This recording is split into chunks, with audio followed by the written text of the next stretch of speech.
ओम नमो नारायणाय। जय श्री राम। श्री राम राम रामेति रमे रामे मनोरमे सहस्रनाम तत्तुल्यं राम नाम वरानने। गोष्पदीकृतवारासं मस्कीकृतराक्षसं रामायण महामालारत्नं वन्दे नीलात्मजं। रामो विग्रहवान् धर्मः मङ्गलं कोसलेन्द्राय महनीय गुणात्मने चक्रवर्ती तनूजाय सार्वभौमाय मंगलम।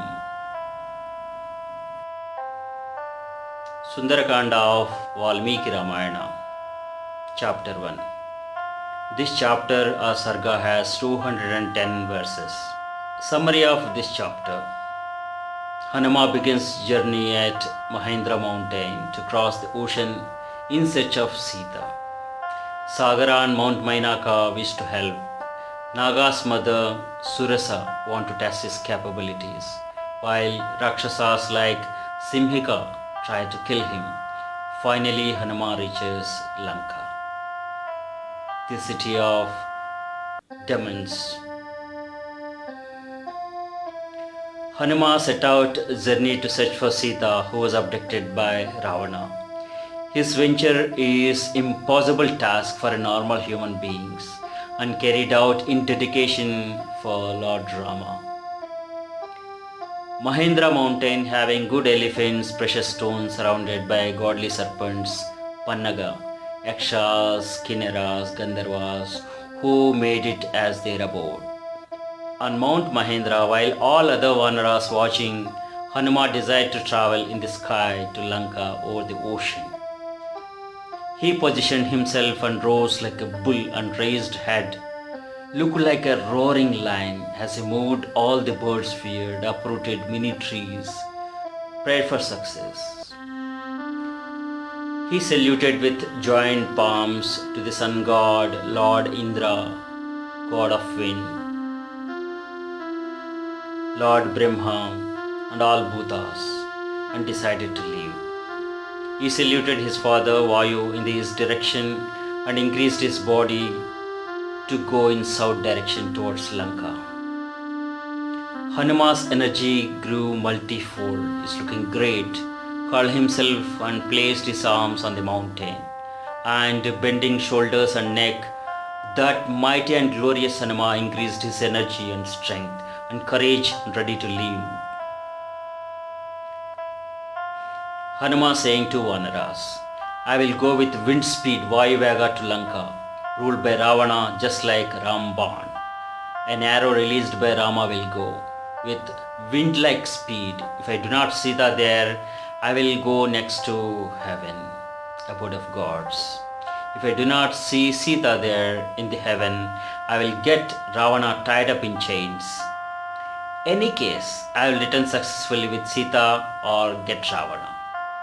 Hanuma grew his body vastly to cross the ocean filled with crocodiles and pushed the mountain with his feet and hands. The mountain shook and showered all the flowers from its trees. Creatures living in the caves of that mountain shrieked in horrifying tones. Great snakes came out with fear, frightened. Ascetics residing on that mountain flew away from there, thinking that some demons are destroying it. Vidyadharas who lived there became afraid and flew away with their women folk. Voices heard from Charanas, Siddhas and pure soul rishis who were located there. Hanuma is flying like a Garuda in the sky. The mountain, trees, everyone greeting him for success in his mission. Hanuma is flying in the sky, looking like a meteor, Ulka, darting away with great speed in the sky from northern direction. The air is resonating with fast-paced movements. Hanuma's shadow, which was 10 yojanas wide and 30 yojanas long, appeared very beautiful on water. Yojana is distance measure roughly equal to 8 miles, 6 to 8 miles. On seeing Hanuma flying in the sky, Devas, Gandharvas, Danavas showered flowers on him. The sun didn't scorch Hanuma, who was flying for Rama's task, Rama Karyam. The wind god Vayu, his father, also served him with delightful breeze. Sages praised the Hanuma flying in the sky. Devas, Gandharvas also sang in his praise. Nagas, Yakshas, Rakshasas, and everyone praised. Hanuma meets well-wishers and hurdles during his journey. At first instance, Mainaka came on the way to help him. A story of Sagara, ocean and Mount Mainaka. Sagara, ocean, thought, we are developed by the king Sagara of Ikshvaku dynasty. As Hanuma is on the task of helping Rama, the descendant of Ikshvaku dynasty, as a tribute, I must help him in tireless journey on his pursuit. Sagara spoke to Mount Mainaka. You are in the middle of ocean, hidden in water, fearing Devendra. O mountain, know that Hanuma is on the noble task, flying in the sky, crossing you soon.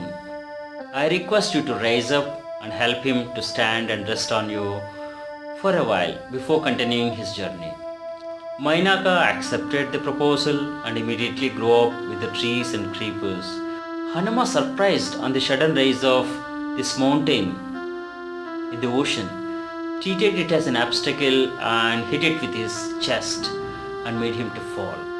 Mainaka is not furious but happy, lauded for his speed and energy. Mount Mainaka turned into human form and talked to Hanuma with love. O Hanuma, come here and rest, and told of the Ikshvaku's relation to Sagara and Vayu, wind god, helping him. This is a little gesture of ancient tradition. When a service is done, a return service needs to be rendered. Krutecha pratikartavyamesha dharma sanatanaha. Such this Sagara, who wants to do a return service to Raghu dynasty, is suitable for you to respect. I have been encouraged by this Sagara for your sake due to his great respect for you. Stop for a while, refresh with fruits, and then go after resting on me. Mainaka telling Hanuma about the help done by Vayu to him. Flying mountains, Mainaka.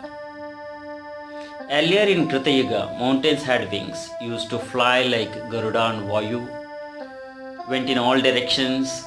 Devas and living creatures, together with sages, became fearful on these giant masses moving, and what if they fall down?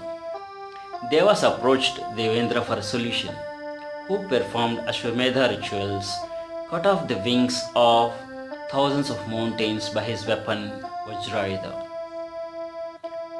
When Devendra angrily reached with me with raised Vajra, Vayu thrown me away immediately into the ocean, thus protected by your father. For that reason, Vayu is most respectable to me and you as well. And as you are on the noble flight, request you to stop and take rest here. We are glad to serve you. Hanuma told Mainaka, touched Mainaka with affection with his hand and thanked for the hospitality that's being offered. Hanuma said that I am on a mission. The time to perform my duty is hastening me. I should not stand here in the middle neglecting the duty. Saying this, Hanuma flew away. Sagara and Mainaka worshipped him and blessed him for the victory. Devendra, all Devas, Siddhas, great sages praised Hanuma on his mission for success. Devendra also became happy on Mainaka's gesture towards Hanuma and told him that you need not fear anymore. Fly as you like. Mainaka felt happy and thanked Devendra. Next hurdle Hanuma faced is from Surasa, daughter of Daksha and mother of Nagas. Devas together with Gandharvas, Siddhas and great sages spoke to Surasa, the mother of Nagas. We want to test the Hanuma's strength and courage to win over you or lose. You appeared to him as a huge demon with horrible face and fearful tasks and create an obstacle to him for an instant. Surasa accepted and appeared to Hanuma as a demon and told him, "You have been given by Devas as a food to me. I'll eat you. Enter inside my mouth." Hanuma told Surasa with happy face and folded hands. He is telling his machine. Rama entered Dandaka forest with his brother Lakshmana and wife Sita. Ravana developed enmity towards Rama and abducted his wife Sita by playing a trick with Maricha to appear as a golden deer, diverting Rama and Lakshmana. Rama trusted me with a machine to find Sita, and I am on that task. Let me execute my job, find Sita, inform Rama about it. Who will get Sita? And that ends my job. Once Rama and Sita are united for Loka Kalyanam, the welfare of the worlds, I promise that I will come and enter your mouth. Surasa told that no one can overcome me and you must fly through my mouth, and started widening her mouth. Hanuma became angry and grown his body bigger than the Surasa's mouth. Surasa also increased her mouth by growing tens of yojanas to hundreds of yojanas. Hanuma played a trick, suddenly reduced his size to that of a thumb. With a great speed, quickly entered in Surasa's mouth and came out quickly.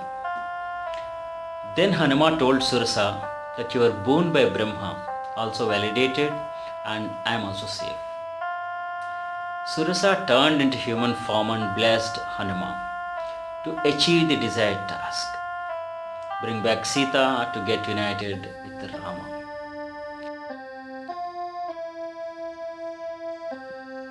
Everyone praised Hanuma on overcoming this hurdle and wished success. Hanuma assumed his normal form and continued the journey on ocean. Next hurdle faced by the Hanuma is Simhika, a demon. As Hanuma is flying, Simhika, a demon who has a power to assume any form, desired form, Kamrup, saw Hanuma increased in size and thought, "Let me have a feast with this great animal." Simhika attracted to Hanuma's shadow and he faced a pullback, like a moving boat in the ocean with opposing winds. Hanuma saw a big creature, Simhika, in the ocean with horrible appearance, which was told by the Sugriva once. Hanuma increased his body greatly, and Simhika also spread her mouth wide, running towards Hanuma. Hanuma, with all courage, fell in her mouth and, like a diamond, cut her internal organs and came out. The Simhika fell down and died. All praised him of great qualities of courage, vision, intellect, and skill, which makes one victorious, and wished success. Hanuma reaches Lanka. Hanuma continued his journey, reached the other shore after traveling 100 yojanas over the ocean. Hanuma got down and observed in all directions, and they are all dense forests filled with Ketaka, Uddalaka, and coconut trees. Waves of the ocean also greeted him further. Hanuma thought Rakshasas or the demons may become curious on seeing his huge body, and let me obtain my natural form. Hanuma can assume any form and cannot be defeated by his enemy, that is his boon. Hanuma greatly reduced his size to his original form. Hanuma observed the city of Lanka from the top of the mountain, which looked like Amravati, Indralok. Iti Sri Valmiki Ramayane Sundarakande Pradama Sargaha. This is the end of the first chapter in Sundarakanda of Valmiki Ramayana.